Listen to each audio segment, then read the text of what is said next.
Hi everybody, thanks for joining me. It's Carl here talking about legal technology. I'm delighted to have with me Ben Scarbrough, Managing Director of Digital Legal. Ben, it's good to have you here. Hi Carl, thanks so much for having me, and it's really great to speak with you again today. Delighted to have you. You and I have known each other some years, so for the benefits of those viewing that don't know you, it'd be worth giving them a bit of background if you can, so they get to know you quite quickly. Yeah, of course. I've always been fascinated by computers ever since I was a child. I love solving puzzles, and one of my first IT memories was playing a text-based role-playing game called The Hobbit. You may be familiar with that game. Playing, you could just feel that sense of discovery. I then continued coding at school and university, and I then subsequently spent 26 years in legal technology, building tools to make work easier. I then started an up-and-coming business called Solicitech back in 1999, subsequently with yourself, Carl. Then I spent, so that later became Visual Files and then LexisNexis in 2006. I held different roles in the organisation across development, professional services and sales. I started originally as a support liaison between development and support, replicating bugs so dev could fix them faster. I then moved into the solutions team, developing legal applications such as debt collection and probate. I consulted for 8 years, professional services moved to pre-sales, and then worked in product education and documentation, took on integrations, and was ultimately asked to become the head of development for Visual Files in the 4 years before I left in 2019. So I also included Solid Case and Actua as well. Okay. I mean, that's quite a gamut of stuff. So when you left, why did you set up Digital Legal? Yeah, I set up Digital Legal because it gave me the freedom to innovate and also really push myself. Created Digital Legal to be a trusted independent consultancy to help firms modernise their infrastructure. One of the things we've been asked is obviously what do we do? And we help law firms enhance their operations using technology that fits the way that they work. So we try and help them get the best out of what they currently have, or maybe bring in other technologies to help them.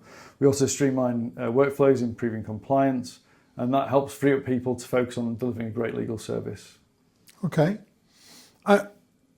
It's a broad range, and I'm always fascinated of your time at Head of Development. How did that impact your approach to delivery as part of Digital Legal? Pardon me, frogs. Do carry on. That's a great question, Carl. It helped me understand how to balance delivery with compliance, produce good documentation and implement things such as version control, and also help understand how to manage change. Running your own business means wearing lots of different hats, doing marketing, sales, accounts, invoicing, tax, to name but a few things. But we always try and stay laser focused on what the client is trying to deliver, and then we have to work on all those other things around the consultancy. So, talking of that consultancy, I know your website refers to Legal IT Consulting. That's a very broad church. So, what does that involve? Again, I think that's a great question, and one of the words I'd kick off that conversation with is the word flexibility. In effect, we'll do whatever the client needs us to do to help them hit their goals. We just try and slot in and deliver into their existing operations.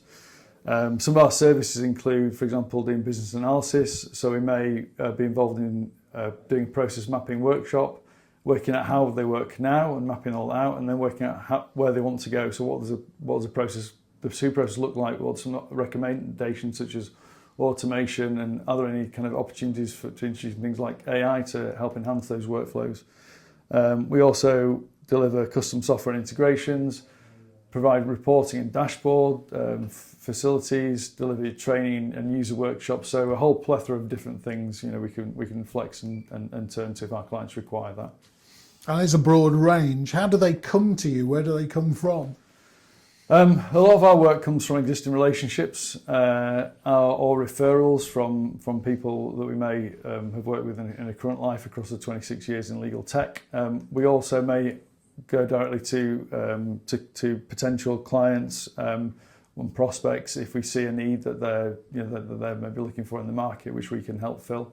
One of the great things I'd like to mention is one particular client who actually has come back to us several times across different firms and reintroduced us to work within those organisations because they're happy with what we do and they trust us to deliver.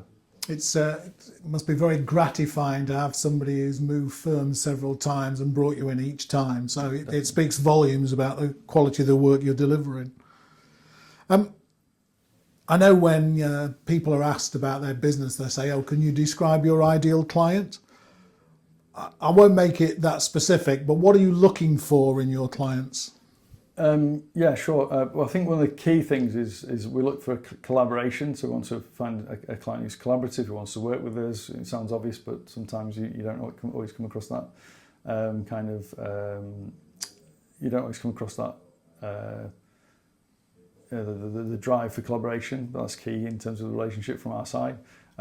We want someone ideally who's focused on the longer term and they have a clear vision of where they want to be. They're ambitious and ready to get ahead. They don't want to stand still. And I think you mentioned there the difficulty sometimes of the collaboration. I know that comes up in a short while as well. In terms of the projects then, what are you looking for there? What's the ideal project look like? I think the ideal project we'd look for is one that defines what success looks like and also is wanting to deliver value regularly. We ideally want to keep delivering value as we go. We don't want to ideally work in a way where all the delivery happens at the end. One of the risks of having all delivery at the end is the fact that things may change, and if you're not delivering value regularly, then you may not have built that flexibility into the process to allow you to deliver everything that's required in the now. You may be trying to deliver something for the future, which is never going to happen. Okay. Expanding on that then, in terms of that project, how does the onboarding and assessment process work when somebody's approached you? How does that work for you? Yeah, in terms of onboarding, again, I'd kind of come back to the flexibility point. We try and understand how our clients want us to onboard. But one of the key things to look for initially was who the stakeholders are and what are their requirements. Because if we're not clear on what they are, then we're never going to be successsgoing ideally, if they have success metrics and timelines, understanding things like that, and then also on the ground how things practically going to work. What kit do we use? Do we use our own kit?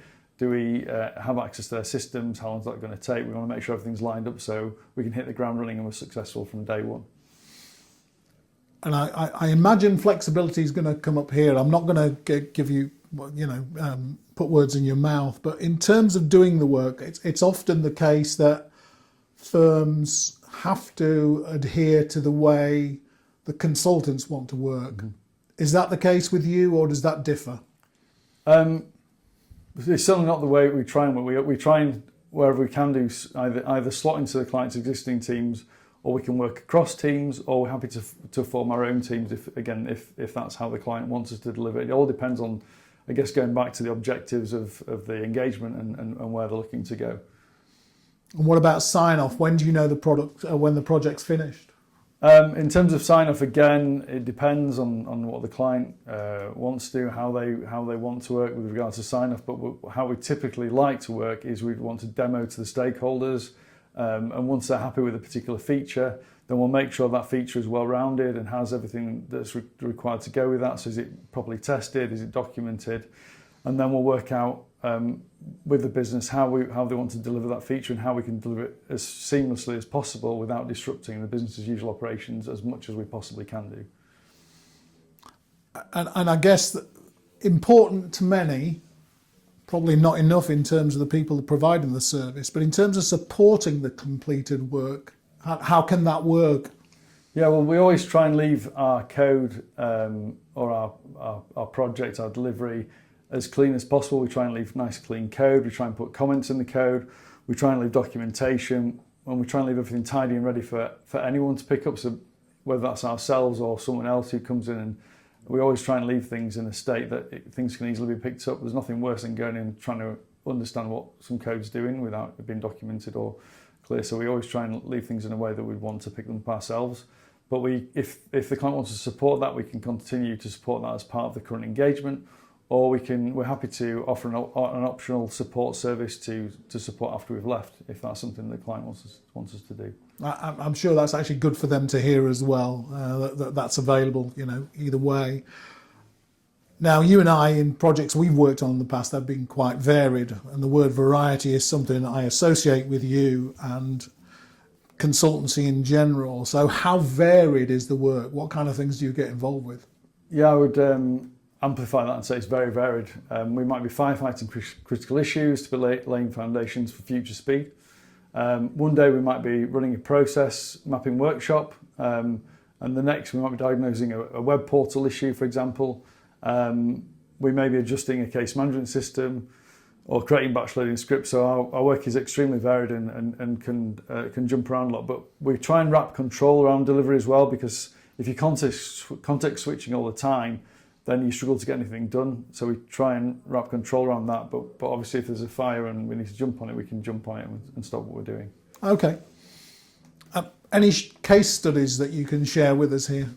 Yeah, I've got 2 case studies that I can share. My clients didn't want to be publicly named, but they're happy to have a conversation with anyone who may be interested in taking on work with ourselves. One of the first things that springs to mind is the automation that we did of a remortgage system. So we initially went into a company and we did a process mapping workshop sessions, and we then did visios and documentation output. We then moved on to hands-on delivery of that streamlined application for the to-be process. And we also moved all the reporting started to move reporting to SQL to give them near instant analytics. The outcome is they could carry more cases per fee earner, and also had faster cycle times, and it helped them move away from legacy friction towards more compliant operations. The second case study that I wanted to highlight is we've worked with a firm and we've been modernising their 20-year-old tech stack. So we originally started bridging Windows 2000, 2003, some quite old tech, and moving towards modern platforms. Initially, there's no documentation. Teams had come and gone, and there were multiple different coding languages. We managed to stabilise, document, and stage modernisation across their infrastructure and their servers.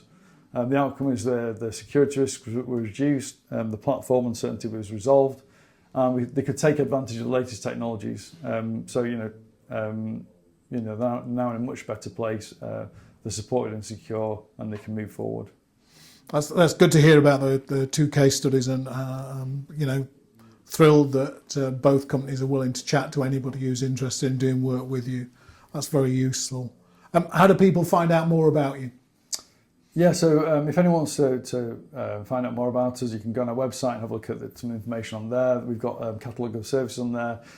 Or if you want to just have a chat, please feel free to reach out to me on LinkedIn or give me a call, drop me a message. And I'm happy to have a short discovery call if somebody has a particular process that they want to zone in on. We can talk about that and we can work out how we may deliver the value to them so they can see the benefit, and then we can move forward from there. Brilliant. That's great to know. Thank you so much for your time today, Ben. It's been a pleasure. Always good seeing you. Thank you very much, Carl. You're welcome. As for the viewers, thank you for watching, and as always, there'll be another video along in a couple of weeks, and I will catch you then. Thank you so much.